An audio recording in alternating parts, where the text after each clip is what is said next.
as a former president of NLC, as a worker in the Senate, I don't pretend about the fact that my first constituency, my permanent constituency, is Labour. I can be removed as chairman of APC as I was removed, but I couldn't have been removed as a Labourer. I remain Labour in heart and Labour in views and Labour in my aspirations.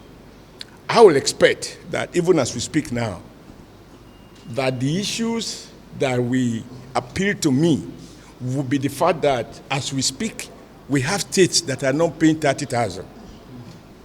And those states are not being mobilized to go on strike. The federal government had granted 35,000 naira increase, right? And those discussions were supposed to be for and on behalf of not only the federal government, but on behalf of all workers in Nigeria, including those employed by local governments and state governments. And the additional revenue accruing from the withdrawal of subsidy trickles out to the states and to the local government. Now, I would wish that somebody at the NSC would recognize that the hunger in the stomach of federal employees is not any worse than the hunger in the stomach of those state employees, not those local government employees. If these are the issues on the table, even as a senator, I will publicly support any action against any government that think that we should lament away our hunger and why the people do what they do.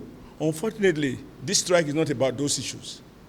And I think we have to be careful not to mix our political opinion with our responsibilities, because the issues confronting workers are so many that they should become the priority. I want Labour to, we cannot be apolitical, because politics is about the people. And I have argued when I was in NLC that nobody has a right to be partisan, much more than those who turn the wheel of our industrial progress.